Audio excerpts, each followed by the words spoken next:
the mall. At one point, it was one of the most exciting places to go to. But now the mall has become one of the most forgettable places on earth.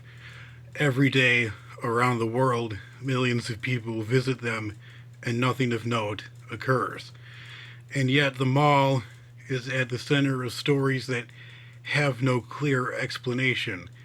Everything from unexplained disappearances to mass hysteria. If you don't believe me, may I present to you 5 mall related mysteries. Let's see if we should shop till we drop or just stay home. Number 5, the Miami Mall incident. It's New Year's Day 2024, and Bayside Marketplace, located in Miami, Florida, is in complete and utter chaos. Hundreds of people are fleeing the open air mall in terror, shoving past each other into the street. The wailing of sirens already fills the air, and within minutes, over 60 police cars line nearby Biscayne Boulevard. With lights flashing, 6 blocks of traffic are shut down. But what exactly caused a normal mall to transform into a circus of chaos? The official explanation that came out of Miami was actually a rather simple one. A group of teenagers got into a fight in the mall. Shouting and yelling led to each group of teenagers throwing fireworks at each other. Someone heard the fireworks going off and mistook them for gunshots, and then called the police, informing them that a shooting might be taking place inside the mall. Police and SWAT flooded the area, and 4 juveniles aged 14 to 16 were arrested. It seemed like an open and shut case, but then videos from the event began circulating, and what they show is something highly unusual. Someone filmed the scene from across the street. The footage appears to show a gray-colored shape moving between the police cars and the building. In another video, a massive shadowy figure appears to be lingering near the mall's entrance. Within 48 hours, Miami Mall is a trending topic across social media worldwide. But another word is also trending: Nephilim. In the Hebrew Bible and in the Christian Old Testament, the Nephilim are giants that are the offspring of fallen angels and are often associated with alien beings. Billions of people are watching the same grainy footage frame by frame, trying to make sense of exactly what they are looking at, and are coming up empty-handed. More than 10 eyewitnesses who were at the mall at the time come forward. They claim to have seen 3 figures exiting a clothing store within the mall. Not regular people, but something different, something not quite human. The witnesses describe them as slender and humanoid, somewhere between 9 and 10 feet tall. One person claimed to have seen them phasing in and out as if they were glitching, while another person said that their hands and feet were not visible and they appeared to float instead of walk. Amidst the intense speculation, the Miami Police Department pushed back. A spokesperson from the department insisted firmly but nicely that the supposed creatures in this footage were nothing more than a person in their shadow. Well, another clip, they explained, was just 3 officers walking side by side. However, the Miami Police Department's public information officer issued a more blunt statement to local news, claiming simply that, quote, there were no aliens at the mall that day. No airports or highways were closed during the incident, and no information is being withheld from the public, end quote. But blunt statements only added further fuel to the firestorm.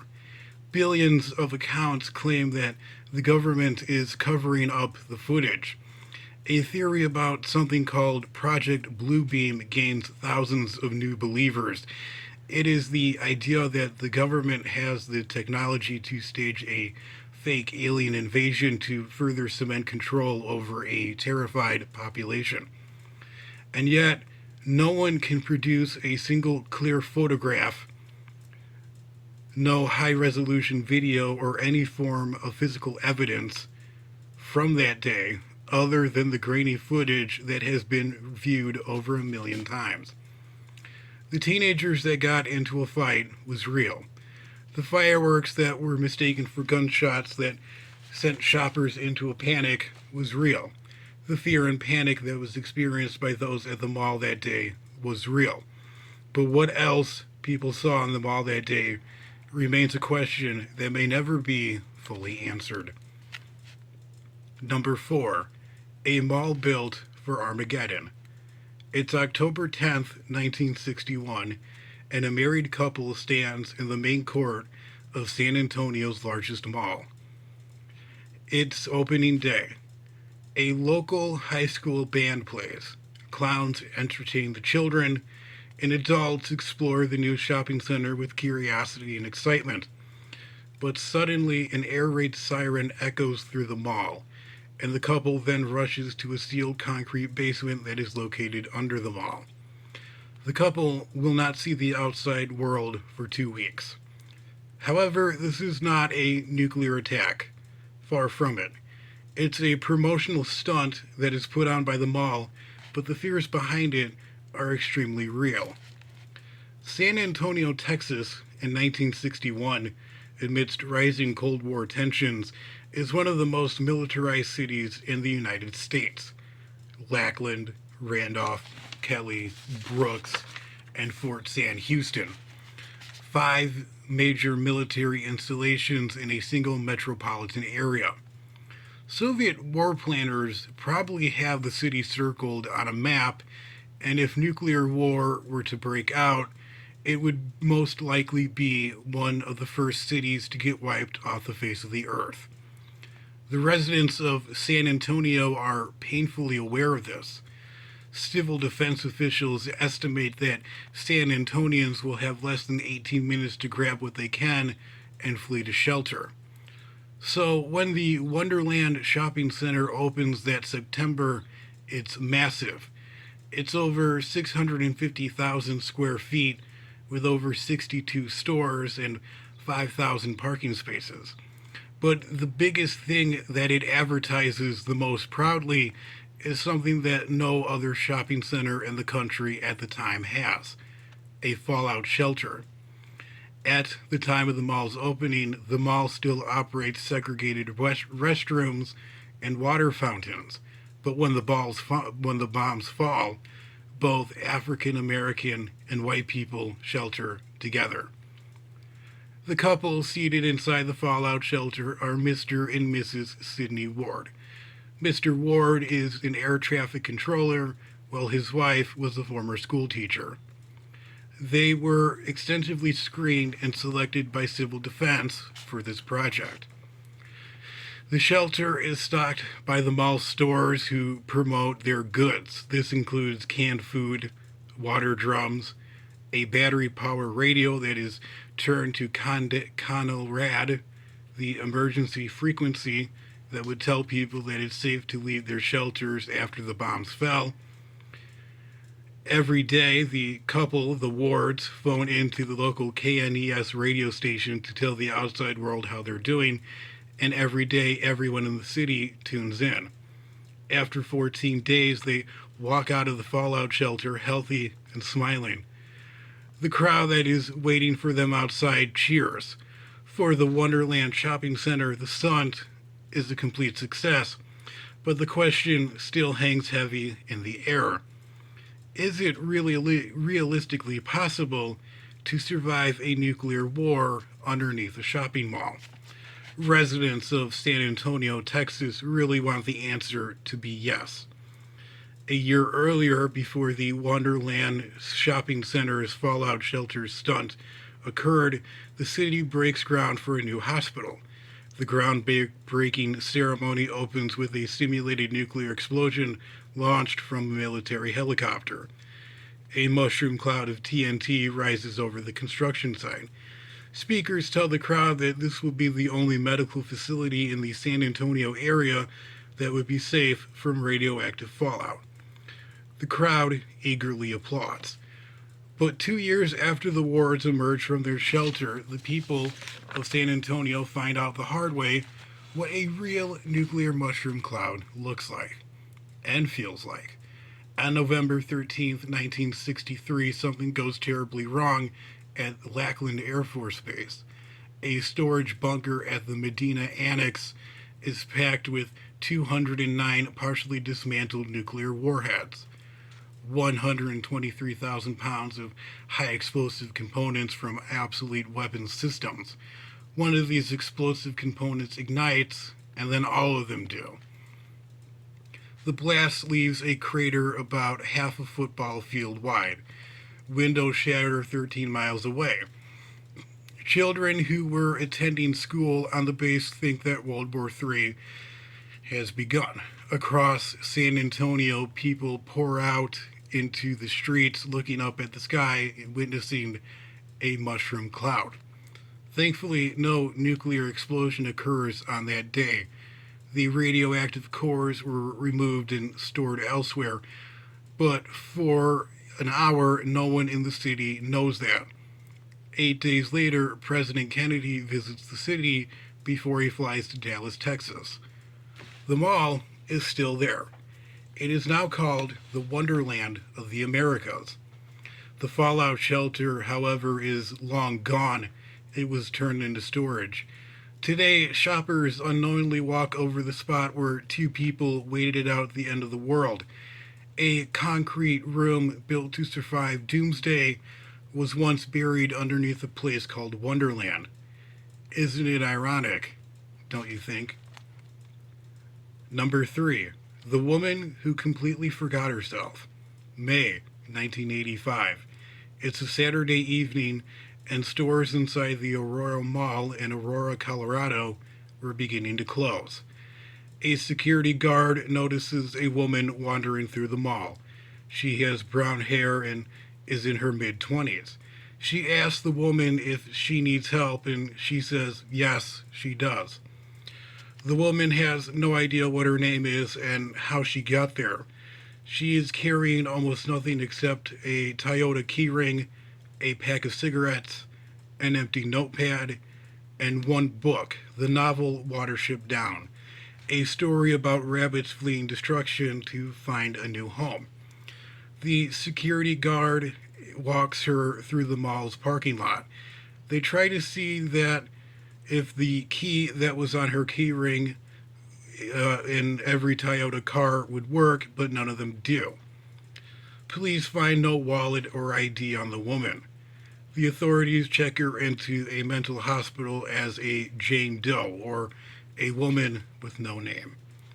More than 1,000 miles away in Tacoma, Washington, her co-workers are asking a different version of the same question. Where is Jody Roberts? 5 days earlier, Jody Roberts was a crime reporter at the Tacoma News Tribune. She's 27 years old. Her co-workers described her as sharp, intelligent, and relentless, but she's been slipping. She's grown moody and unkempt. She's behind on rent, and she's battling a bout of depression. She told her therapist that she wants to drop everything and run away and start over again. On May 20th, 1985, she walks into a bank and empties her account, and then she disappears. Her editors find her car abandoned in a parking garage downtown, a few miles away from a Greyhound bus station. However, nobody connects the missing reporter from Washington State to the woman who mysteriously appeared in a mall with no name in Colorado. Two police departments thousands of miles apart are unknowingly working the same case. At the hospital, the doctors give her a dose of sodium amytal, the so-called truth serum, and while under the influence of the drug, she is able to recall fragments of her former life. She recalls having a older sister named Annie and a younger brother nicknamed Shorty. She remembers a childhood song about brownies, but the details seem slightly off, but close enough to be real and were certainly not faked.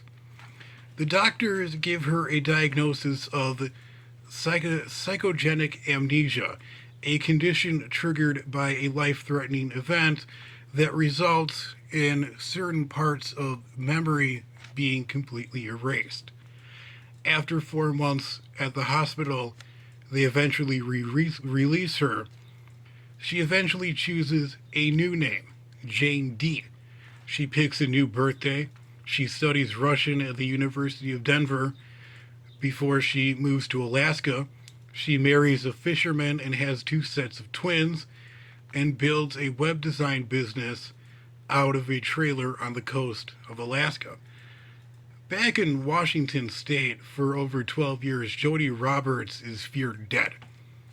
In 1997, a detective reopens the case. A woman sees the coverage about the case on TV and contacts the police. She knew this woman as Jane D. The detective reaches out to Jane by phone and asks her if she's ever heard the name of Jody Roberts. She says no, but when the detective asks if she wants to know, she says yes. Jane D is supposedly still alive. She is in her late 60s. She never recovered her memories from before she arrived at the mall in Colorado. She gave one interview and never publicly spoke again. Her family believes that something horrific happened to her in those blank 5 days between her leaving Tacoma, Washington, and her arriving at the mall in Aurora, Colorado. Something so horrific that her mind erased itself. But exactly what those events were remain unknown, and perhaps it's better that way. Number 2. Have you ever been to Mall World? In 2023, a woman in Texas falls asleep and wakes up somewhere else. Not in another city, not in another state, not even in another country, but in a mall. It stretches in every direction. There's a food court, an amusement park, an airport, and escalators that seem to lead nowhere.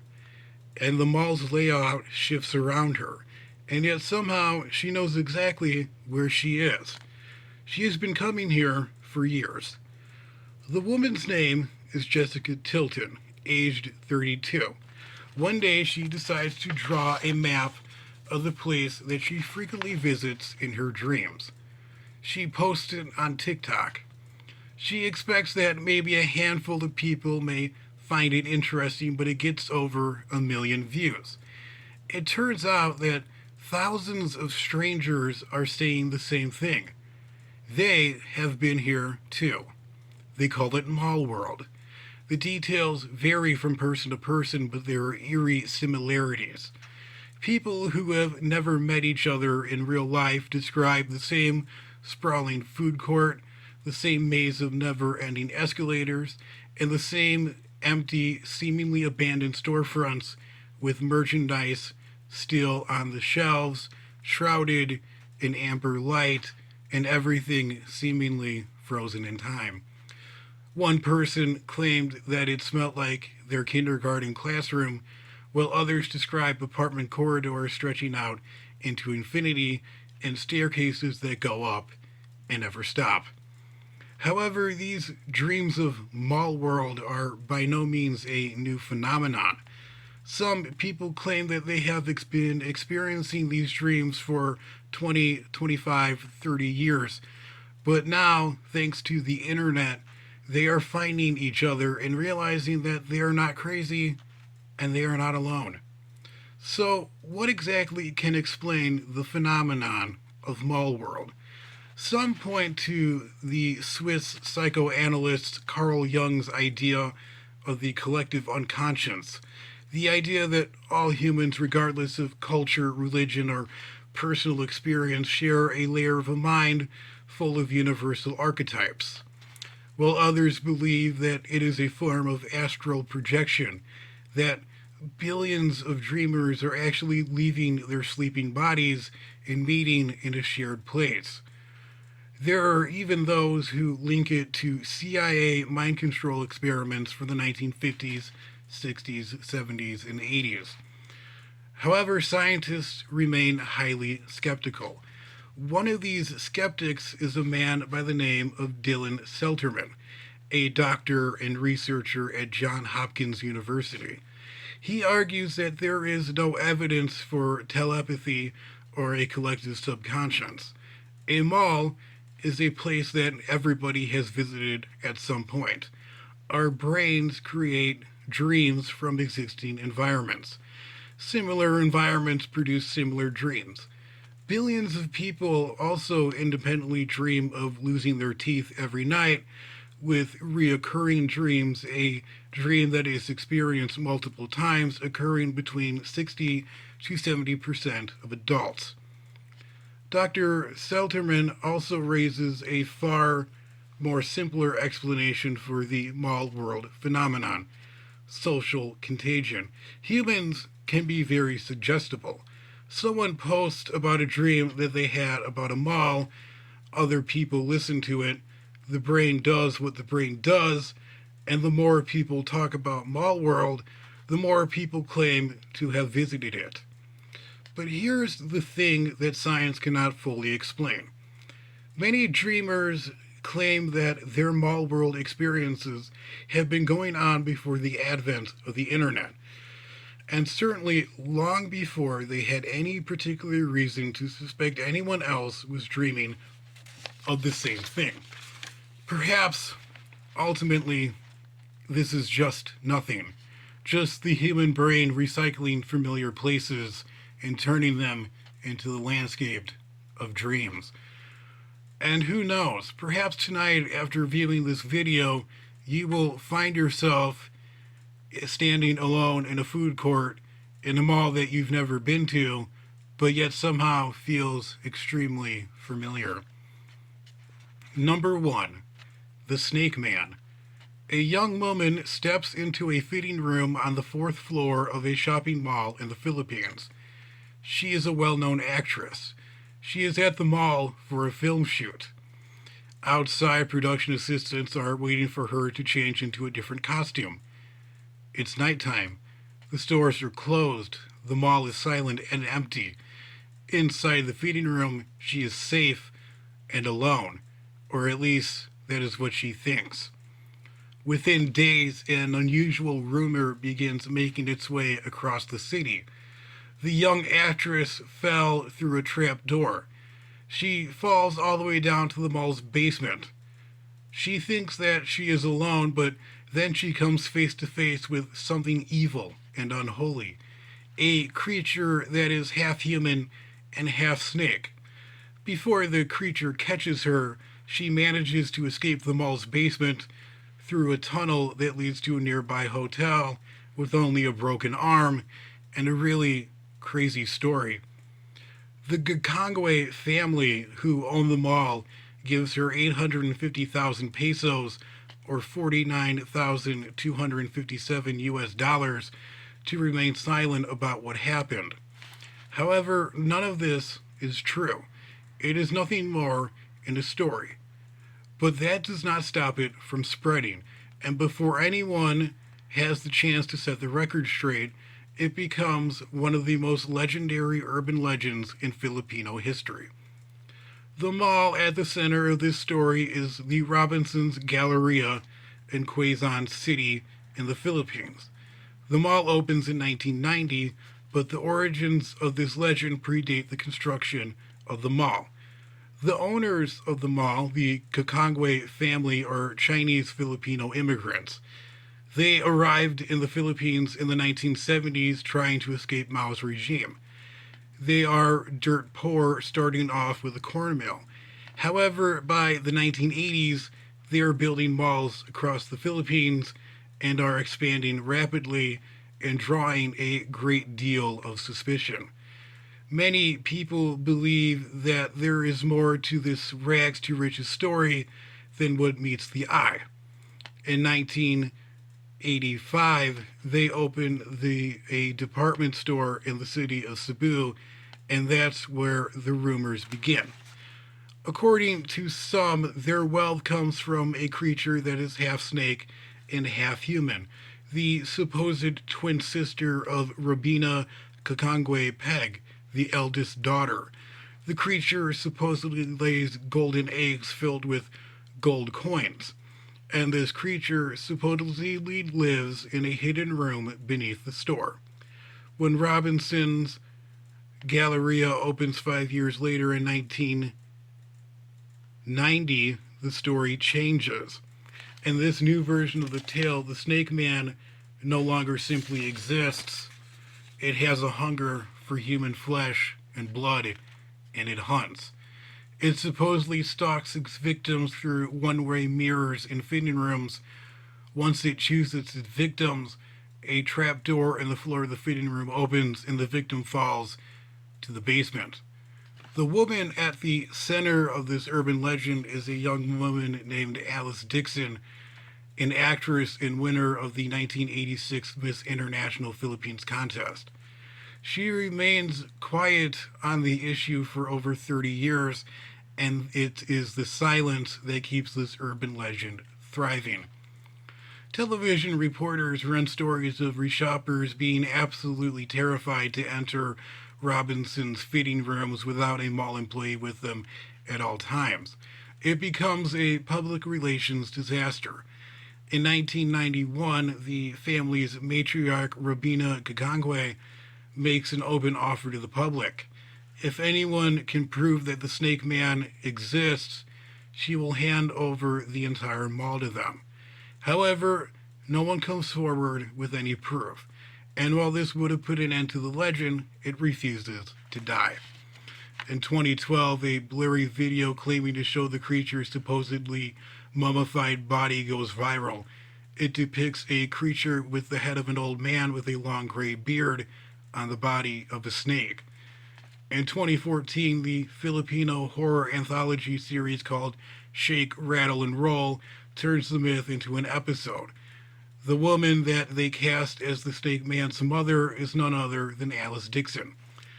She finally breaks her silence in July of 2020 in a YouTube video.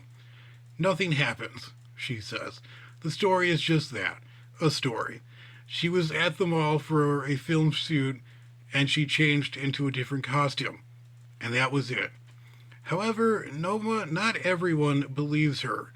Many believe that the Kakangwe family has been bribing her to keep silent about what happened on that night over 3 decades ago, and some believe that the Snake Man still lurks in the basement of Robinson's Galleria, which is still open to this very day.